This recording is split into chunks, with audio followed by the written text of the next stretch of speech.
I need it from moment to moment. I needed to get where I'm going. I needed to fight the opponent. The power that move every mountain. Protect me when evil surround me. I know it's a power living in me. People don't see it, but it's all around me. Yeah. They told me it's over, I'm finished. But God said just wait and bear witness. He split the red ties, made the dead rise. Just let him handle his business. They told me confess and believe. I got so much dirt on my knees. Cause I've been talking to the Lord all day, telling him all on my knees. I need mercy, need grace. Need strength, I need faith. Need power cause the world's dark, having trouble seeing your face. All of my life, I had to fight. I done got tired of fighting. You give me life, you give me light. I got the power to change. In my darkest hour, I love you and none of me. I never had to worry 'cause by your power, I know you made the way. By your power, I know you made the way. Oh yeah, came to my rescue and you always saved the day. So many times that you've been faithful. It's by your power, I know you made the way. Oh yeah. Welcome traumatized, opened up my eyes, couldn't see the sun shining. Mama could have died cause I'm still on trial, life is such a fine line. I had to deal with the pressure, I had to fight through depression.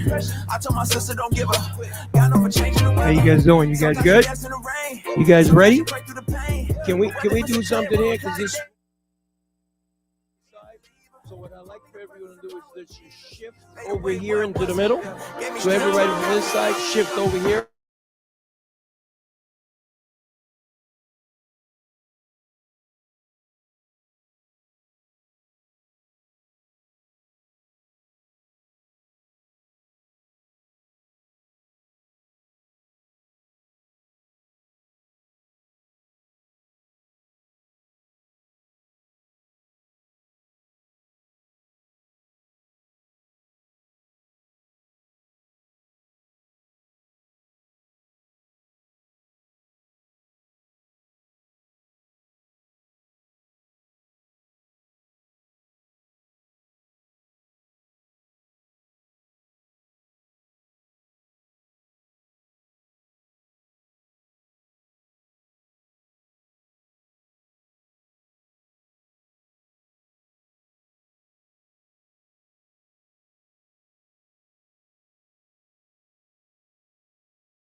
Hello, hello, hello, and welcome to the Hope for Prisoners Tuesday Night Huddle Up. I am John Ponder, founder and CEO and part-time janitor, and I am so glad that you have joined us here tonight. Want to say hello to all of our friends that are gathered right here in the Hope for Prisoners, Billy Walters Center for Second Chance in the Steve and Judy Siegel Auditorium. Can you guys give yourselves a big, gigantic round of applause? That's the kind of energy I want you guys to keep going, because I know that our speaker tonight is on, and the more noise you make, the more you hype him up. Want to say hello to all our friends joining us inside Nevada Department of Corrections Gene Conservation Camp, Casa Grande, and Southern Desert Correctional Center. Can we give them a big, gigantic round of applause? Also want to say hello to all our family and friends who are watching all over the world on the Hope for Prisoners Facebook Live page and also the LinkedIn page. Thank you guys for joining us tonight. Can we give them a big, gigantic round of applause? All right, you guys are in for an absolute treat tonight. But before we get going, I want to open it up in the Hope for Prisoners fashion. If anybody has any testimonies they'd like to share, good jobs, it just got a good job, or perhaps maybe you have some sobriety, some clean time under your belt that you want to come up and share with us. I'm going to open it up here at the headquarters, but I also want to open it up into one of the correctional facilities. If that is you and you have a popcorn testimony, and I do mean popcorn, you get up here and start talking too much, I'm going to cut the cameras off and it's going to be over. So we're going to open it up here in the room. Why don't you come on up, step up, give them a big round of applause.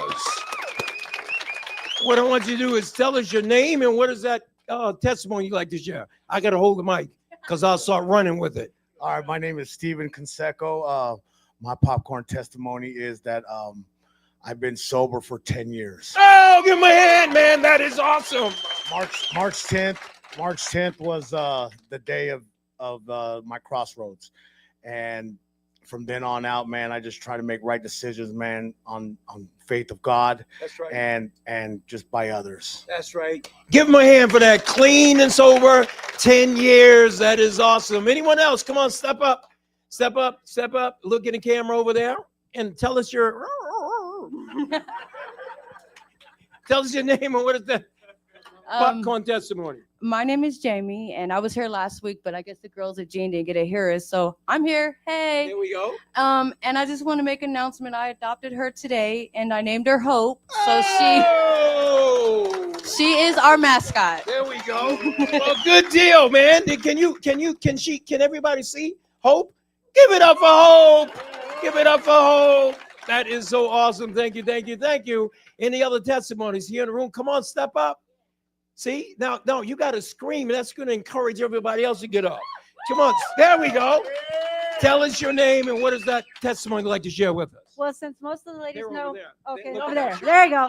Most of the ladies know me as Sierra Reynoso, but I am now married to Steven Conseco, and I have been clean 11 years. Whoa! Give it up for her. 11 years, clean time. That's amazing. Come on, step up. Chad, let me know if there's anybody in the facility. Come on, step up. Tell us your name. You got to give it up for him. That's what I'm talking about. My name is Jamal Haley, and I got a job. I start on Thursday, and program works. Just work it, and it's gonna be there for you. That's what I'm talking about. Give it up for him. That's good. Come on, step up, step up. Now I think the dudes in Southern Desert are gonna go a little bit crazy. Look over there and tell them hello. Hello, everybody. Take the microphone. I expired my case. There we go. I'm free. That's what I'm talking about. Give me a hand for that. That is absolutely amazing. Come on, step up. Step up, step up. Give me a hand. That's what I'm talking about. My name is Richard Navarro, and I got my CDL today. Whoa! On top of that, not 30 minutes after I got my CDL, I got a call from Cinder Light to come down and talk to him tomorrow. For a job. For your job. Oh! Now, started off, I got real frustrated with this whole program. And like what the man said, you work it, it's going to work for you. That's right. You know, you just got to sit down and do what you got to do. And I am truly blessed today. Man, give my hand, man. So proud of you, man. CDL license today. Interview tomorrow. That is absolutely amazing. Come on, step up. Step up. Hold on 1 second there, Lamont. There we go. That's right. So, what's up, guys? My name is Raul Bañuelos. I'm over 2 years sober. Yay! And tomorrow I have an interview at the Allegiance, thanks to her. That's right. That's So, right. root me to get the job, all right? There we go, man. Congratulations, man. Very proud of you. Let's go over to Nevada Department of Corrections. Please step up. Tell us your name and what is that testimony, that popcorn short testimony you'd like to share? Hey, what's up, OG? Hey, my name is Lamont Boulder. Man, I wanted to share with y'all, man. I hollered at G-Moms the other day, and a couple times she always tells me, listen, you got to see it, man. So I've been laying back and meditating at the end of the day every night, and I can see myself out there, man, and I see it, man. And I see me buying my first Freightliner, man, and getting it together over time. You got to see it, man. You can lean back, and you can see it for yourself, man, and you know it's going to happen. You claim it. In the name of Jesus, man, it's going to happen for you, man. So I'm doing it. Y'all do it, man. We're going to make it make sense, man. Give it up for him. Give it up for him. Give it up. Give it up. Get up. That is so good. Is that some good stuff? Can we give everybody a hand for these testimonies? These testimonies. So here, we are in for an absolute treat tonight. We have somebody who's not unfamiliar to Hope for Prisons. He's like a Hope for Prisons family member. But before we introduce him, and I read his bio, let's go ahead and go before the Lord in prayer. So, Father, we just come before you this evening in the name of Jesus. God, we want to thank you for all the testimonies, Lord God, of the people and the things that they have overcome, God, and the years of sobriety, Lord God. And they even indicated that they could not do that without you, God. And so we just want to say thank you. We invite you into the midst of our huddle up today, God, and ask that you come and huddle up with us, God. Anywhere we go, anything we do, God, we just want you to go before us. We lift up our speaker to you on this evening, God. We thank you for the gigantic testimony that you have worked in him. Now, God, illuminate every gift, talent, and ability, God, and every encouraging word that he can impart into the lives of other people, God, so that he could be wind against underneath all of our wings. We love you. We worship you, God. We pray you this prayer in the matchless name of your son, Jesus Christ. And in Jesus' name, we said amen. All right. I want you to look at the person next to you and at the top of your lungs, say, get ready. Say, this going to be good. Man, I am talking about my main man, Keidrain Brewster. Keidrain Brewster is a returned citizen that spent 13 years in Texas prison system. Since his release, he built his own trucking company and is the author of 2 books, From the Rec Yard to the Streets, which outlines the lessons from his time in prison and how he applied them upon his release from the streets to the suites, which tells his story of his journey to starting his own business and reaching the levels of success he has desired. Keidrain, Bossman Brewster, now focuses on using his trucking companies to reduce recidivism rate by inspiring returning citizens that have been touched by the system to take a new career path in trucking, and also tours prisons around the country with its inspiring message of reform and transformation. If you guys would please put your hands together for my main man, boss man, Big Reform Brewster. Welcome to the Huddle. It's always an honor and a privilege anytime I have the opportunity to stand before my peers as someone who has successfully navigated the waters of re-entry and rehabilitation. As stated, my name is Keidrain Brewster. I spent over 13 years in the Texas Department of Criminal Justice. I grew up in the system. I went when I was 17, came back home when I was 32. And I like to tell individuals, so I can tell you my story or I can tell you the truth. And my story, it coincides with the truth from the perspective of we can read all the books, we can take all the programs, we can take all the classes, but I want to know what you're going to do when life hits you in your mouth. Because life is always lifing. One of the reasons Floyd Mayweather is 50-0 is because he knows how to take a punch. So I know people that's in prison, they shadow box all day long. They do 100 squats, push-ups, and as soon as they have a real fight and get hit, they go to windmilling. They forget everything. They forget everything they was in their training and preparing for. So today, for me, it's really just about explaining to y'all the importance of execution. Dreams and goals mean nothing if we have no type of execution behind them. One of my biggest blessings is while I was incarcerated, I educated myself in an alarming rate, meaning I took GED classes. I've got 2-3 GEDs. I've taken parenting, cognitive, life skills. Every class that the institution has, I took it. And the reason I took it is because I wanted to be prepared for once I reached to society. So while you sitting inside that institution, my question becomes, do you have conflict resolution skills? Do you know what communication skills is? So if you and one of your peers get into it in that prison, y'all can go have a fight. Whoever wins, that's who win the argument. In the real world, if you put your hands on me, I'm going to send you back to the Nevada Department of Corrections. In the real world. In the real world, so inside of a prison, if the officer make you mad, you cuss him out, you write a grievance. In the real world, on the job site, I'm your supervisor and you cuss me out because I just made you mad, you just got fired. So in the real world, no one cares about your attitude. No one cares that you're mad. And the reason I'm telling you this is because once you enter into society, you have to know how to conduct and carry yourself. You're not going to like every supervisor.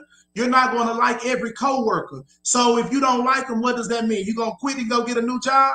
You're going to be quitting every other week. There is no such thing as a perfect job.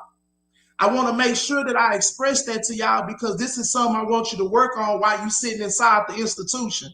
When you're dealing with administration, staff, caseworkers, counselors, this is your opportunity to be able to express,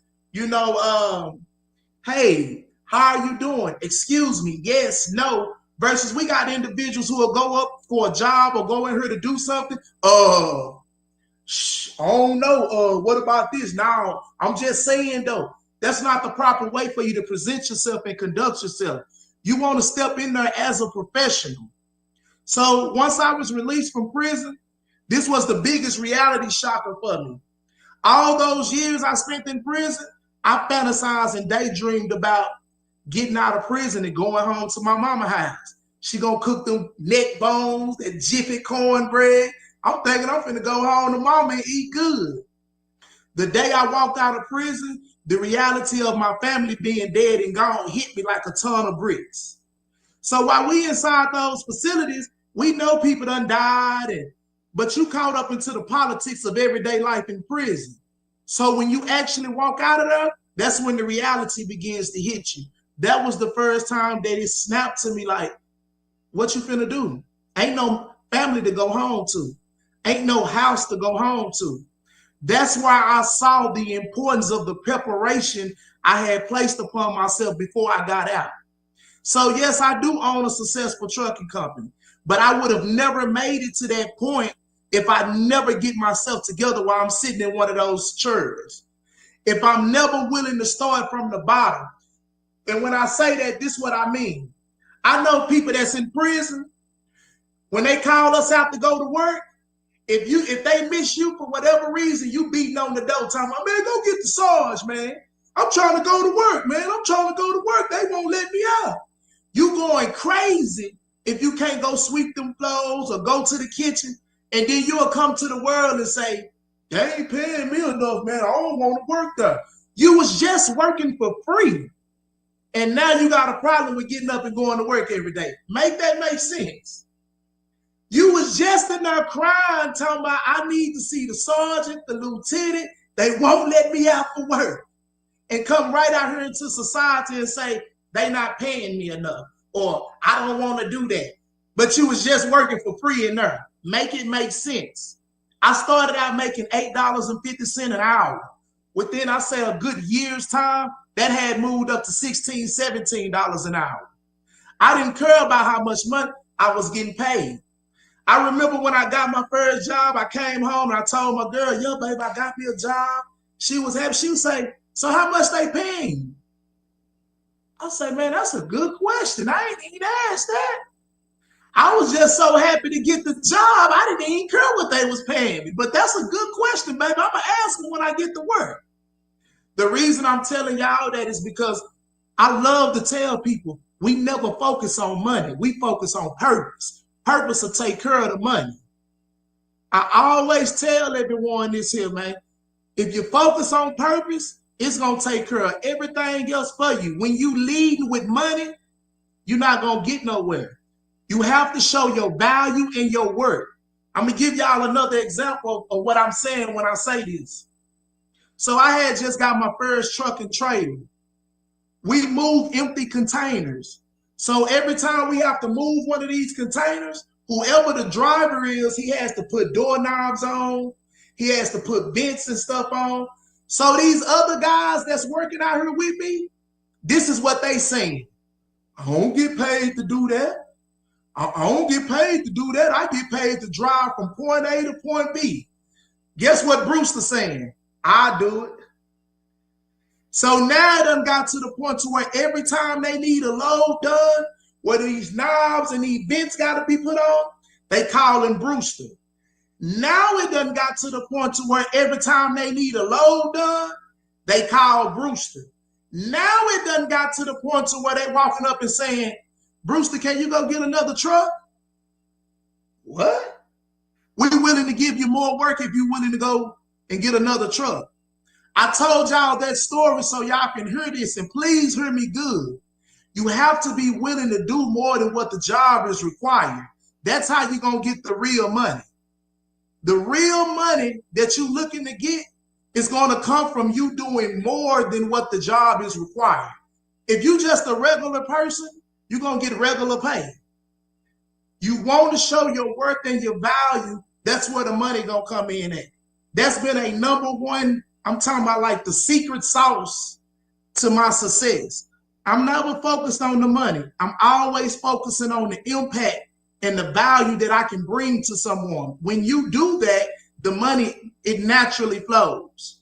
So now, when I say I'm someone who has successfully navigated the waters of reentry, I want you to be aware that when you get out of here, your homeboys and your homegirls, they waiting on you. I don't want to paint a cookie perfect type picture as if you won't have any obstacles, temptation. These things are waiting on you. This is why I tell people inside the institutions, explain to me how you finna go be successful. You can't even stop getting high and you in prison. You can't stop getting high in prison. How you gonna do it once you walk out of there and it's unlimited? You have no discipline or structure while you're incarcerated. What are you gonna do when you walk out of there and all the restraints is over and all the drugs is right there waiting on you? This is why it's so important that you begin to make the process of changing while you're in there. And this is what they started saying to me. Man, bro, you be acting different. This is not an act. I am different. Stop telling me that I'm acting different. I'm not acting. This is not an act. I'm dead seriously different. I killed the old me to create the new me, to get a new result. I'm someone that you are looking at who has gave 30 years of his life to the streets, to the game, to the culture. The only thing I received out of it was death in prison. My mother died from a drug overdose. My 16-year-old brother was killed. My youngest baby brother went to prison, and I went to prison. That's 4 different generations. So now my question is, when does it stop? It get to a point where we gotta make it make sense. My mama been to prison. I've been to prison. The middle brother is dead. The baby brother been to prison. And my mother is dying from a drug overdose. So how many more examples do we need before we snap that it's time for me to get it together? If I never make a conscious decision to change my life, my daughter, she'll end up in prison within 10 years. This is why it's so important that I'm telling each and every single one of y'all, I lost my family while I was incarcerated. I'd give anything to get them back to be able to show them a different way. So I can't help them. So I pray to God that I'm able to touch one of y'all to where I can impact y'all. That is the reason why I do what I do. And I'm going to make sure that I keep the drip. I'm going to make sure they know we from the culture. I want them to know where we from, because having these things doesn't mean negative. You don't have to commit crimes to do these things. I want you to know that you can be successful. You can keep your swag. You want to wear Jordans, you want to wear Pumas, you want to have chains, whatever it is, it can be obtained in a successful manner. But I want you to understand the importance of patience. It takes time. You're not going to get out that prison and in 2 weeks you'll be a superstar. You rich. Unrealistic expectations is the reason why we fail. 76% of all inmates return back to prison within the first 3 years of being released. That comes from unrealistic expectations. And when you don't meet the goal, now you're depressed, now you're sad, now you're frustrated. Well, you had an unrealistic goal. You thought you was going to make $1 million in 30 days. That's not the reality of that situation.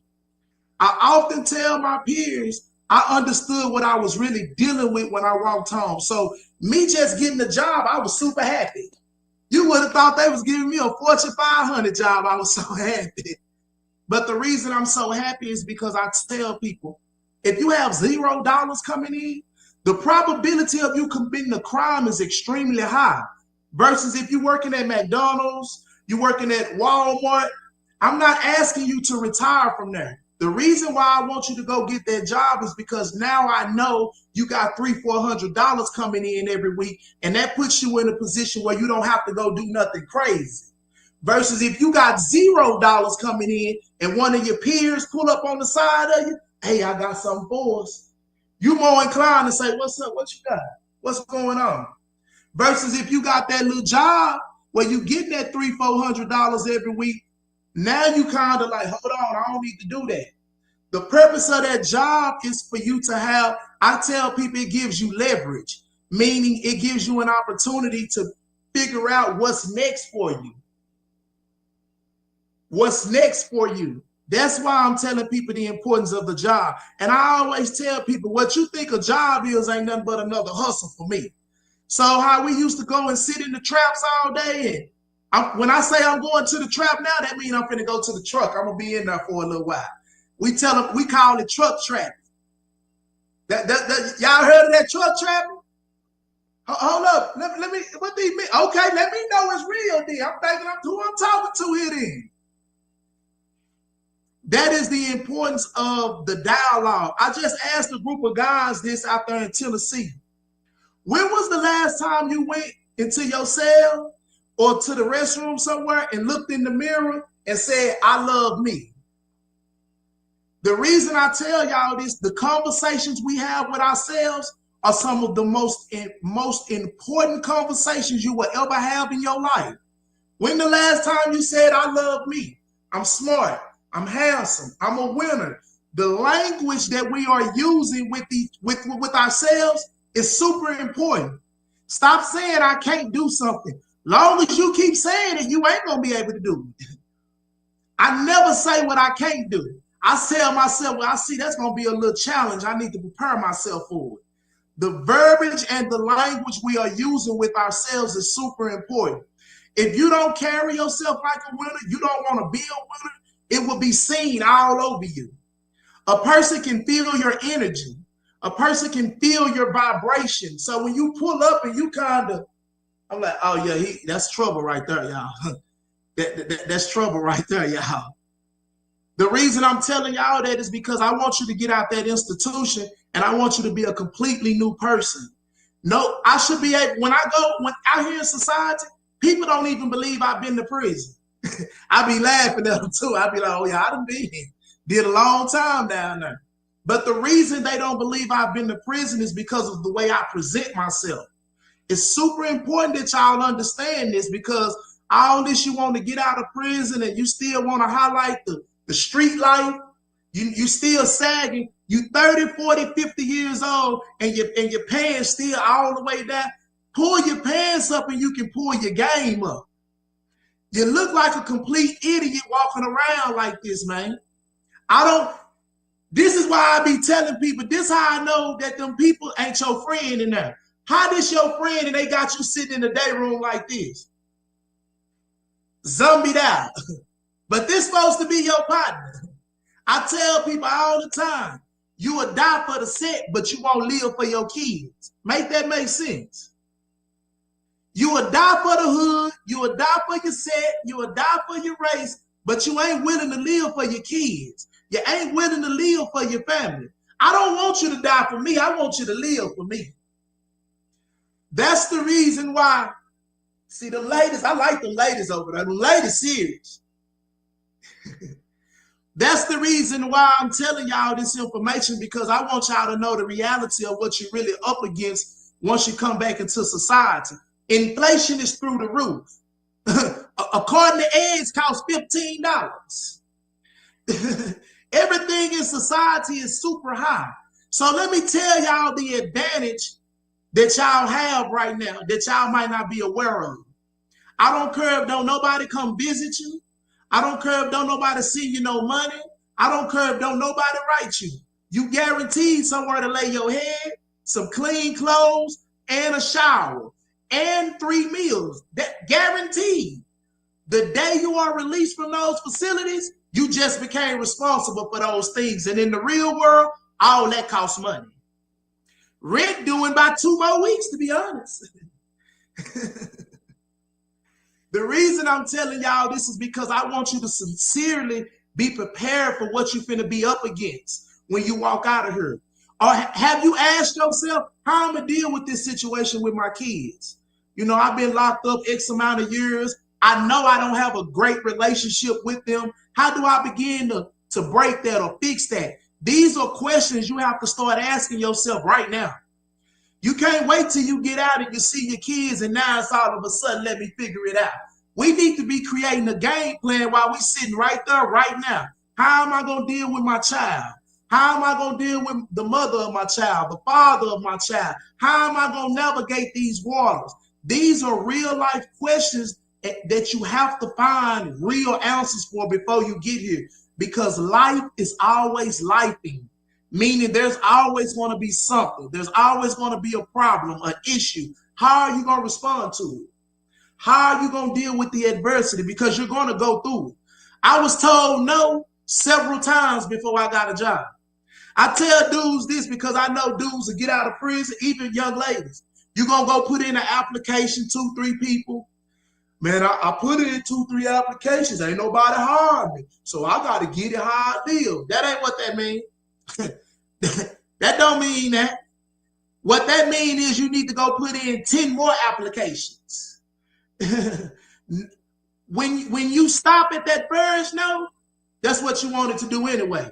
When you stop at the second no, that's what you wanted to do anyway. The reason I'm telling y'all this is because I want to prepare you mentally and emotionally for the many hurdles that you will have to deal with. The many issues that's going to arise. You may get out of prison, you don't have transportation. So are you willing to catch the bus? Are you willing to call Uber? What's going to be the next thing?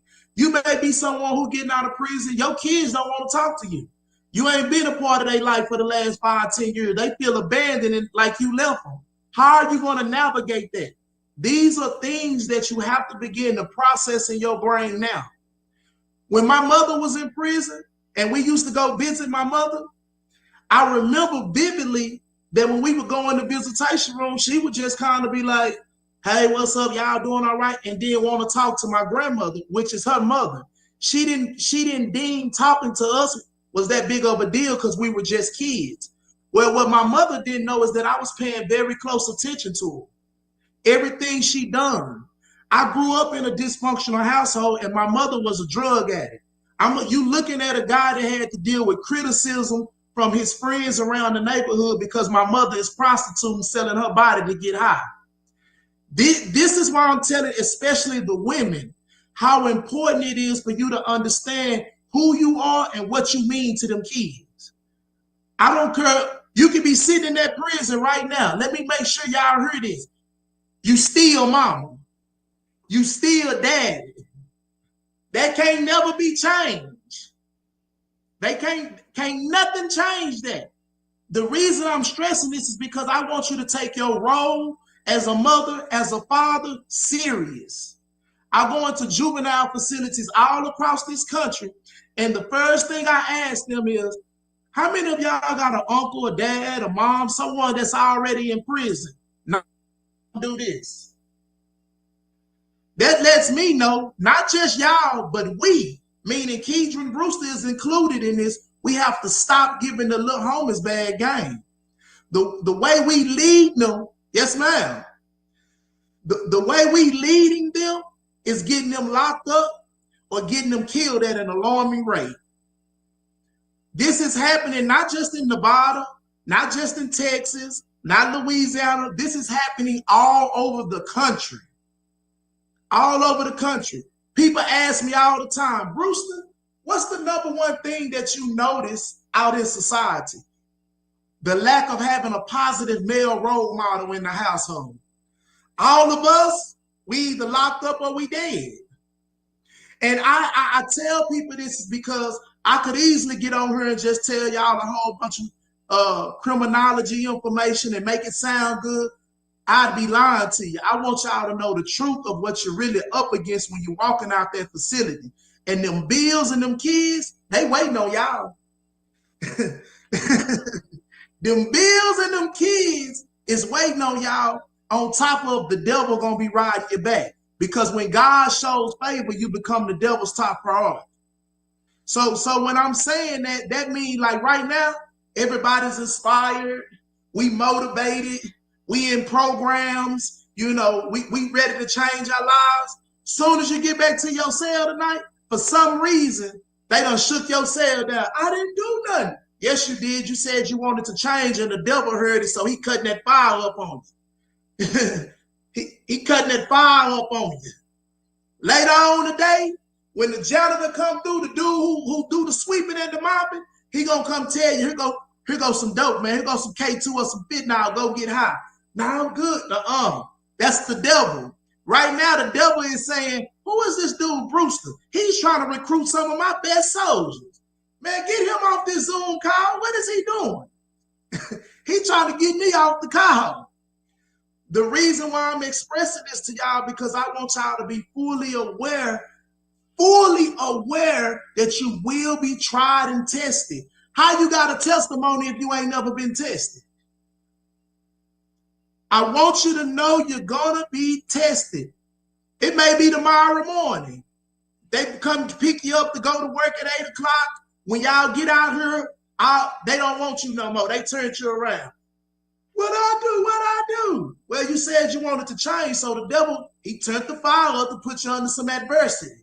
Life is going to continue to keep life, and whether you in the free or whether you in prison. The question becomes, how do you deal with adversity? How do you deal with letdowns and rejection? And how do you deal with conflict? Your supervisor might get on your last nerves. If you cuss them out, you're fired.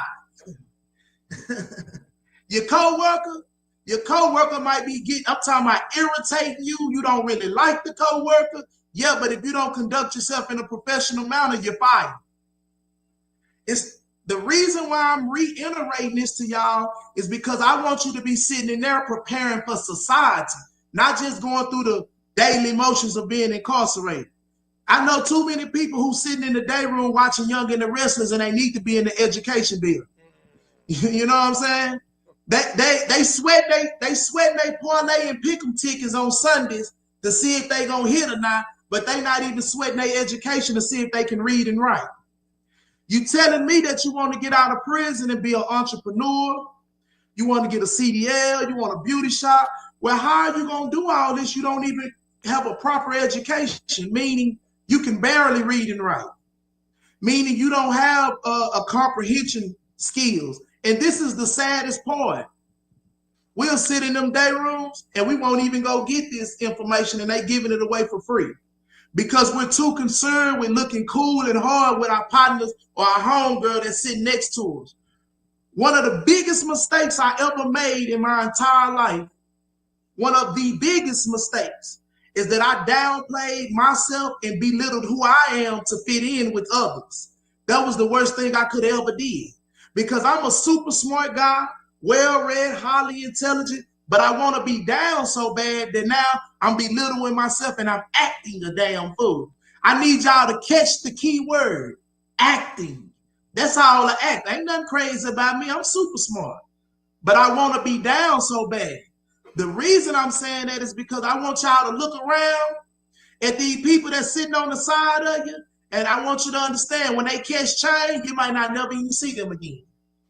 Why you trying to keep it so real and be so loyal to that guy that's sitting next to you? When you catch change and go home, you might not never even see them again. That's what I'm talking about when I'm saying we got to stop giving first-hand loyalty to a second-hand cause. That's what I'm talking about. I've been blessed to get I got my CDL license. The first 2 times I went to get it, I failed. Broke my little old heart too. I said, man, these people don't want me to win. It was the 3rd time that I went and I got my CDL license. Everyone thinks that I got out of prison and started a trucking company. That's not what I did. I don't advise no one that's getting out of prison to go and start a business. What I do advise is whatever it is that you want to do, you know you want to start that particular business, go and work somewhere where they're doing this at, and then go start your business. So after I got my CDL license, I drove trucks for a company called US Art all over the country, all the way from California to New York to Florida and everything in between. Well, once I learned their system and learned the roles and learned everything, that's when I left and went and started my own. I did not walk out of prison, go get the CDL license, and then start the trucking business.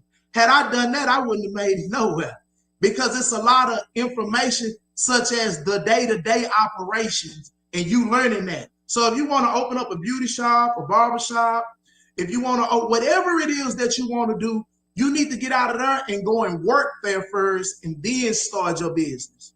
I've since gone on to become a consultant with the training as far as trucking goes. I'm a best-selling author. I write books. I'm in the process of writing my 3rd book. And I tell people that's incarcerated, how is it that you walking out this prison and you don't have a book wrote?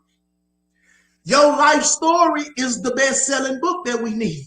You know how much trauma and pain you've gone through, you've endured, and you've overcame. You have the capabilities of helping someone who's coming behind you. I always tell people, because people in prison, everybody is big homie and OGs, right? And I be asking them, who told you was the big homie? If you saying you the big homie because you shot somebody back in 9/2, or because you can fight or something, that's don't qualify you to be the big homie. The big homie is the guy or the lady with the wisdom, the knowledge, the information, and the insight to prevent you from making the mistakes that they already have. If they can't do that, they is not the big homies. So sugar and salt, it look the same until you taste it. Be very mindful of the person that you're taking that information from the person that you're looking up to and you admire and you respecting. Make sure they qualify. Don't just be listening to them because they shot somebody in 9/2. That just mean they done something dumb 30 years ago. That's what that means. Seriously. I want to show y'all something.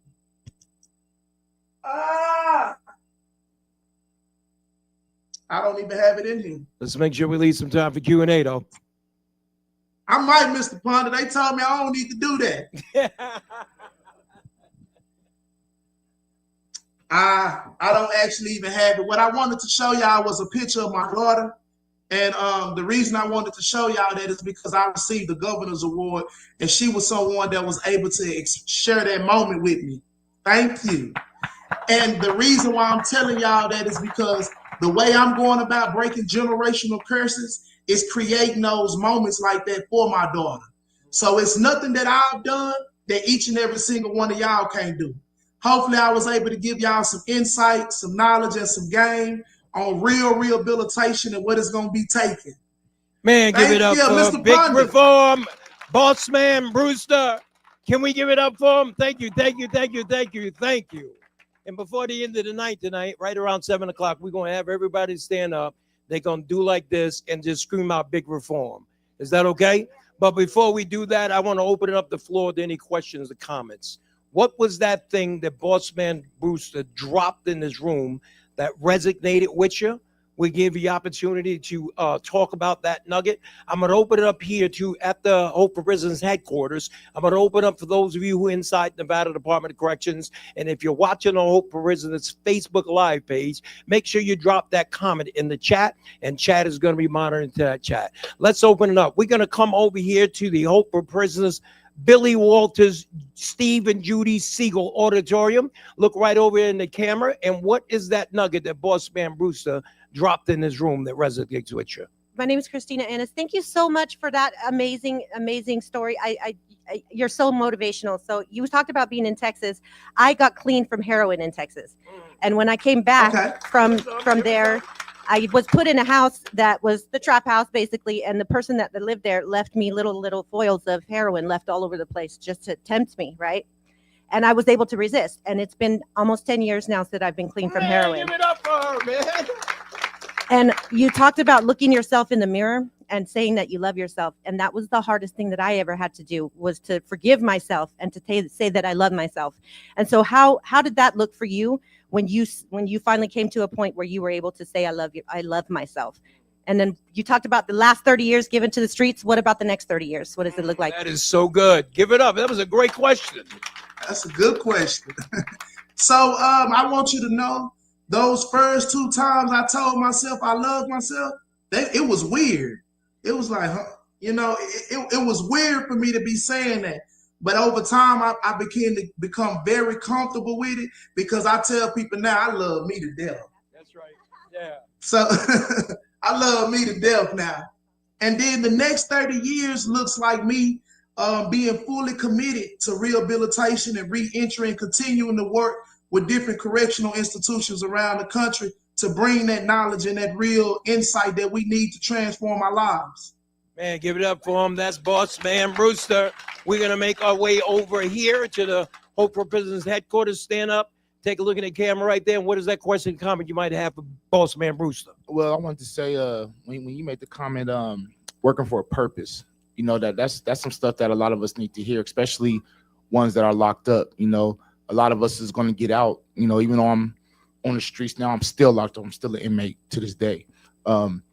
Us getting out, we're going to be so concerned with providing and paying those bills to where we're not going to remember to put in the extra effort to get that real money, like you said. And that was just like, it just made a whole lot of sense. Like, a lot of stuff you said just made more sense than I've heard in a lot of these huddles. And I'm not taking that from nobody else, but hearing it from us. And when I say us, I'm talking about us, like, look like me, talk like me, background like me. It was just like, you made more sense, and it's real. Like, you made, like, everything you said was 100% real. And that was stuff that a lot of us don't think about. And I appreciate the fact that you dropped that, so it gives us something to think about as we're sitting here and we're getting back into the community, man. I appreciate you 100%. That's good. Give it up, Man, give it up, give it up. My guy.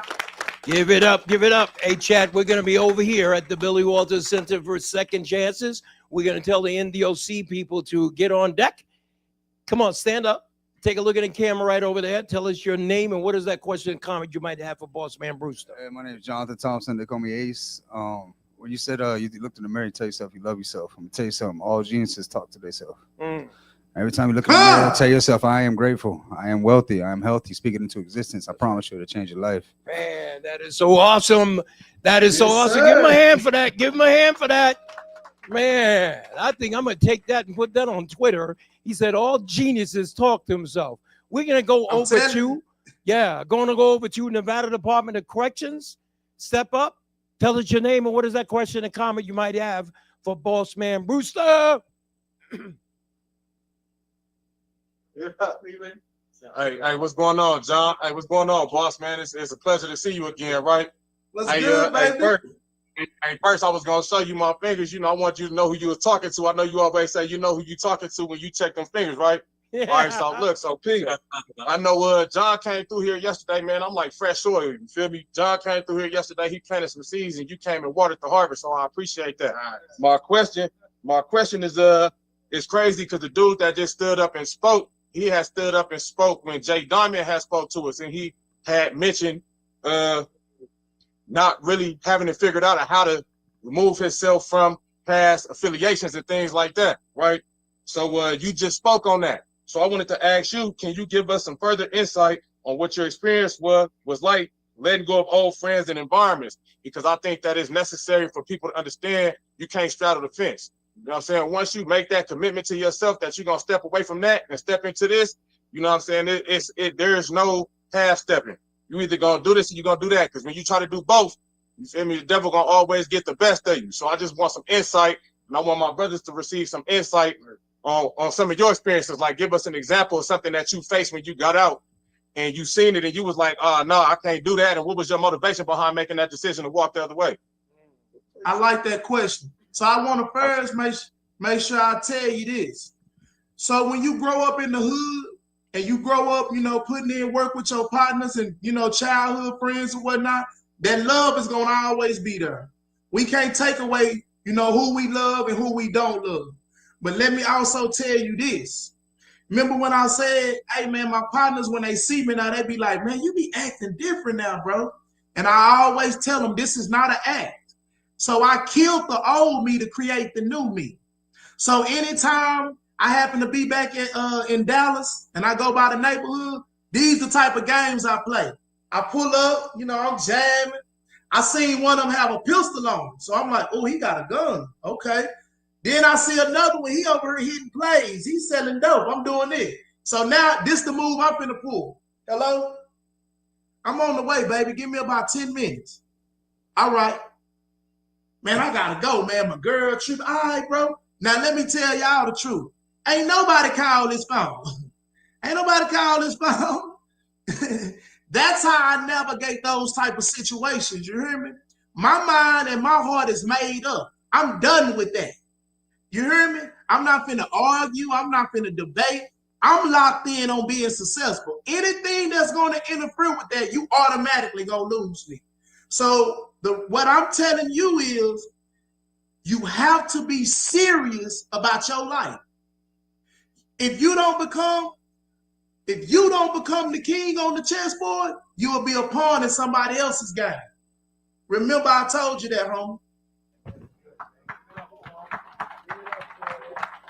We're going to go back inside Nevada Department of Corrections Gene Conservation Camp. Please step up. Tell us your name. Oh, you got two of them. Double trouble. Tell us your names and what is that question and comment you might have for Bossman. My name's Samantha, but you know I'm always up here, so I'm going to let Lauren go first. Okay. Hi, I'm Lauren. Thank you, Mr. Brewster, for coming on. You have just dropped every time you said something good. I'm writing, and then I look up, then you said something else, but I kept writing. And I just want to say, from being like addicted to alcohol and cocaine and stuff like that, just living like the Las Vegas lifestyle out here, seeing stuff like seeing motivational speakers like yourself, it just keeps coming back into my medicine. This is what I'm like hungry for, and I just want to say thank you because it's just a lot of wisdom. Yes. Oh, thank you. That is good. That is good. She said she's hungry for it. Samantha, okay. What is that question and comment you might have for Bossman? Okay, so my name's Samantha, and like she said, all your nuggets, gems, I love them. I wrote them all down, marinated on it. And when you said to live for your purpose, not for the money, that's my motivation, is to live for my purpose. Not my dream, but my purpose. So you also said to work for it before so I'm going to get out and open up my business. Everybody knows it's going to be a thing. But you said work for it first. So when I do get out, which hopefully God willing is soon, I'm going to be contacting you, and I'm going to be at the juvenile halls with you, talking to those kids with you, so I can get the experience I need so I can open up mines. Okay? So let me tell you a secret. Because everywhere I go, people tell me, man, I want to do what you're doing. I want to be able to come speak, this, that, and the other. The first step, you already got it. You in there with the very people that can make it happen for you. Yes, ma'am. You already plugged in. Yes. My big break came, the director of Texas, he used to be my warden. This is why I tell people that's inside them institutions, you be mindful of the way you dealing with that staff. You don't know who one of these people will be 5 to 10 years from now. Yes. Yes, you're right. Thank you. That is so good, man. Give them up for that. Let's give it up. Let's go over to Nevada Department of Corrections inside Casa Grande Transitional Facility. Please step up. Tell us your name and what is that question or comment you might have for Mr. Brewster. How you doing, boss man? My name is Adon, right? Hey, Adon.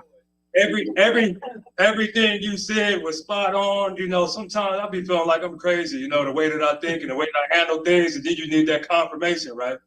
But a lot of these guys at Southern Desert and at these other places, right, I know them intimately, you know what I mean? So I've seen that change. It's a beautiful thing to be able to see that change in people. And also, like you said, foster that change and let them know they're not alone. So when people like you come in here and speak, and the other guy I really liked was the doctor guy, but Dr. Dung, he had a beautiful story, right?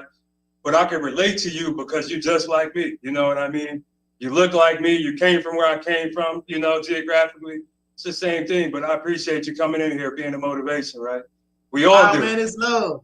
And John too. John don't know he a motivation too. He a motivation. He came from where we came from too. He doing all this. We can do it too. That's the real deal right there, John Ponder. Yeah, thank you for all y'all. I appreciate all y'all, right? Yes, sir. Yes. Thank you. We might have time for one more question and comment because we're coming up to the top of the hour. We're going to come over here to the headquarters. I'm going to make my way over here. I'm going to step over you. Excuse me. Pardon me. Excuse me. Let me get on this side over here. Then I'm going to face you over there to the camera. Man, you're a pretty big dude, man. You work out? A little bit. Look right over to the camera, right, man? Tell us your name. What is that question and comment you might have for Bossman? Hey.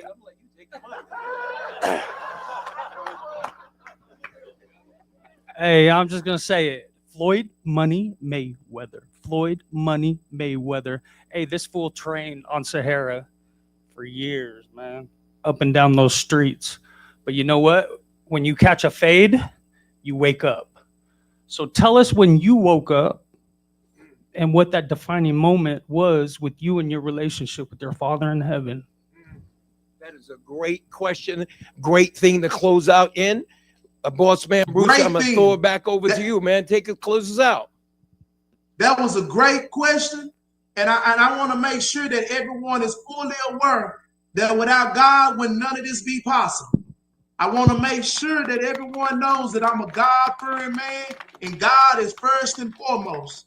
The only reason why I never really speak about religion is because I don't want us to get caught up into the politics of he a Christian, he a Muslim, he Jehovah's Witness. I don't care about that. What I care about is whatever religion brings out the best in you and make you the best of who you is, that's what I want you to do. So if being a Christian makes you the best woman, be a Christian. If being a Muslim makes you the best man, be a Muslim. That's the only reason why I never lead with religion. And my biggest, I would say, wake-up moment is when I was in Dallas County and they came and told me to strip out and get naked. You finna get on the bus. I was 17 years old. This was my first time ever experiencing that. And that's the first time I ever really called out for God. That was the first time that it snapped in my brain. Mama not here. Grandmama not here. You gonna need somebody way more powerful than them to endure what you finna face right now. So that was my first encounter with God. And right now to this day, it's crazy that he asked me that. I was in one of the Texas prisons earlier today. And on my drive back home, all I kept saying was how thankful I am. I'm at a stage in my life where I want to thank God for his blessings. I'm not really asking him for anything, or I'm just thankful for life. I tell people, if you don't think today is a good day, try not waking up. If you don't think today is a great day, try not waking up. So I'm at a point in my life where I'm just always thanking God for the opportunity. You know, I really got partners that's dead. I really got partners that's got life sentences who've been down there 20, 30 years. So I know that it can't be nobody but God that allowed me to make it this far, because I could easily be one of them with all that time. I could easily be the guy that's sitting in that cemetery dead and gone. You know, that could easily be me. So my thing when it comes to your spirituality, instead of always asking for something, man, tell the good Lord, thank you. Man, that Bossman Brewster, give it up. Hey, listen, we've come to the top of the hour. Bossman, thank you so very, very much. We're hoping we're going to have you out here during the month of Second Chances, and we certainly want you to come and visit and spend some time with us as we close out. And we want everybody, I'll tell you when, don't do it right now. I want everybody to stand up. I want everybody here to turn around. Not right now. Give me a minute. And I want everybody to turn around, look at the camera right there. And I want you to throw your arm up like this. And I want everybody to scream out big reform. Not right now. Not right now. Because I want to tell you about an event that we could be having as we close it out. As we indicated, April is the month of second chances. And then on April 1st, which is a Tuesday night, we're going to have a Tuesday night huddle up in the park. We're going to be over at Lorenzi Park, and we're inviting the men and women inside Nevada Department of Corrections, the ladies from Gene Camp, Casa Grande, 3 Lakes. We're going to put them on buses. We're going to bus them out to the park, and we're going to bring their family members into it, right?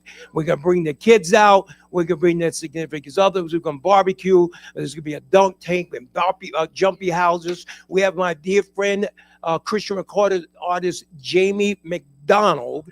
She's going to be coming out to perform. So it's going to be a lot of really good things.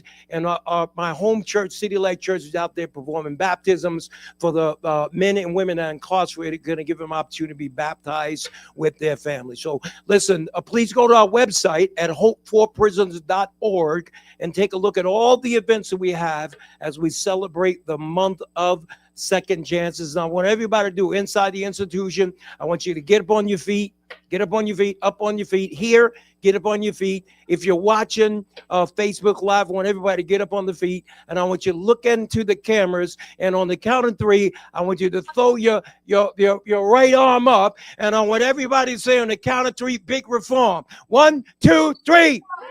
Oh, thank you, Keidrain Brewster, for coming out. God bless you. Love you to pieces. We will see you guys next Tuesday night. Yes.